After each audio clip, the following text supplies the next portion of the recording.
முதல் வாசகம். இதோ நான் உனக்குச் சொன்ன மனிதன் சவுல், இவனே என் மக்கள் மீது ஆட்சி புரிவான். சாமுவேல் முதல் நூலிலிருந்து வாசகம்.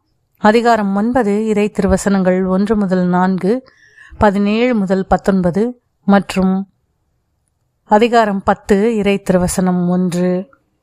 அந்நாள்களில் பென்யமின் குலத்தில் கீசு என்ற ஆற்றல்மிகு வீரர் ஒருவர் இருந்தார். அவர் பென்யமினின் அபியாவுக்கு பிறந்த பெக்கோரத்தின் மகனான செரோரின் மகன் அபியேலுக்கு பிறந்தவர். அவருக்கு சவுல் என்ற ஓர் இளமையும் அழகும் கொண்ட மகன் இருந்தார். இஸ்ரேலின் புதல்வருள் அவரை விட அழகு வாய்ந்தவர் எவரும் இலர். மற்ற அனைவரையும் விட அவர் உயரமானவர். மற்ற அனைவரும் அவர் தோள் உயரமே இருந்தனர். சவுலின் தந்தை சீசின் கழுதைகள் காணாமற் போயின. கீசு தம் மகன் சவுலை அழைத்து, பணியாளன் ஒருவனை உன்னோடு கூட்டிக் கொண்டு கழுதைகளை தேடிப்போ என்றார். அவர் எப்ராயிம் மலை நாட்டையும் சாலிசா பகுதியையும் கடந்து சென்றார். அவற்றை காணவில்லை. சாலிம் நாட்டு வழியே சென்றார். அங்கும் அவை இல்லை. பென்யமின் நாட்டை கடந்து சென்றார். அங்கும் அவை தென்படவில்லை. சாமுவேல் சவுலை கண்டதும் ஆண்டவர் அவரிடம், இதோ நான் உனக்குச் சொன்ன மனிதன், இவனே என் மக்கள் மீது ஆட்சி புரிவேன் என்றார். சவுல் வாயிலின் நடுவே சாமுவேலை நெருங்கி, திருக்காட்சியாளரின் வீடு எங்கே? தயை கூர்ந்து சொல்லும் என்று கேட்டார். சாமுவேல் சவுலுக்கு கூறியது, நானே திருக்காட்சியாளன். எனக்கு முன்பாக தொழுகை மேட்டுக்குச் செல். இன்று நீ என்னோடு உண்ண வேண்டும்.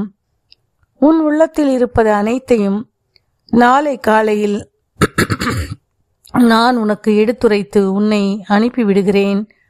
அப்போது சாமுவேல் தைல குப்பியை எடுத்து அவர் தலை மீது வார்த்து அவரை முத்தமிட்டு கூறியது, ஆண்டவர் தம் உரிமை சொத்துக்கு தலைவனாக இருக்கும்படி உன்னை திருப்பொழிவு செய்துள்ளார் அன்றோ. ஆண்டவரின் அருள்வாக்கு. இறைவனுக்கு நன்றி. பதிலுரை பாடல். திருப்பாடல் 21. பல்லவி. உமது வல்லமையில் ஆண்டவரே அரசர் பூரிப்படைகின்றார். உமது வல்லமையில் ஆண்டவரே அரசர் பூரிப்படைகின்றார். ஆண்டவரே, உமது வல்லமையில் அரசர் பூரிப்படைகின்றார். நீர் அளித்த வெற்றியில் எத்தனையோ அவர் அக்களிக்கின்றார். அவர் உள்ளம் விரும்பியதை நீர் அவருக்கு தந்தருளினீர். அவர் வாய்விட்டு கேட்டதை நீர் மறுக்கவில்லை.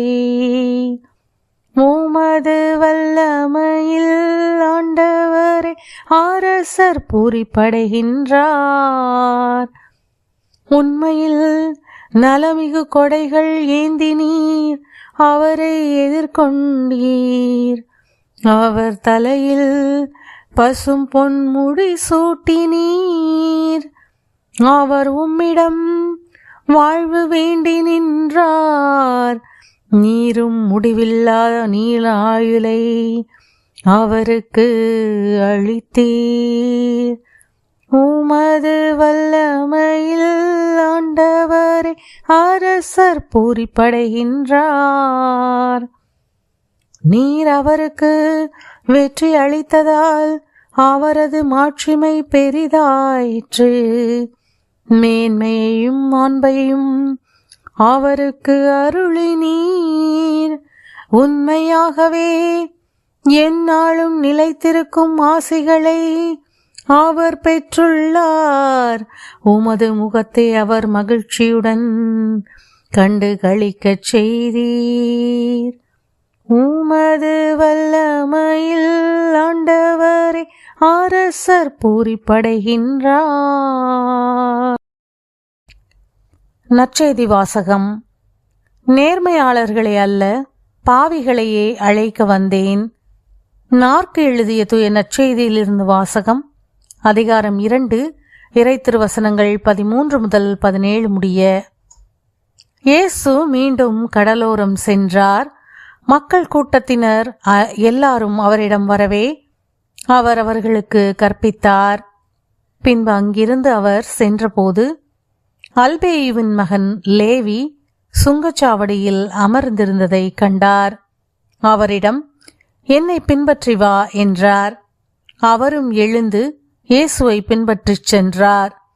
பின்பு அவருடைய வீட்டில் பந்தி அமர்ந்திருந்த போது வரி தண்டுபவர்கள், பாவிகள் ஆகிய பலர் இயேசுவோடும் அவருடைய சீடரோடும் விருந்துண்டனர். ஏனெனில் இவர்களுள் பலர் இயேசுவை பின்பற்றியவர்கள். அவர் பாவிகளோடும் வரி தண்டுபவர்களோடும் உண்பதை பரிசேயரை சார்ந்த மறைநூல் அறிஞர் கண்டு அவருடைய சீடரிடம், இவர் வரி தண்டுபவர்களோடும் பாவிகளோடும் சேர்ந்து உண்பதேன் என்று கேட்டனர். இயேசு இதை கேட்டவுடன் அவர்களை நோக்கி, நோயற்றவருக்கு அல்ல, நோயுற்றவருக்கே மருத்துவர் தேவை. நேர்மையாளர்களே அல்ல, பாவிகளையே அழைக்க வந்தேன் என்றார். ஆண்டவரின் அருள்வாக்கு. கிறிஸ்துவே உமக்கு புகழ்.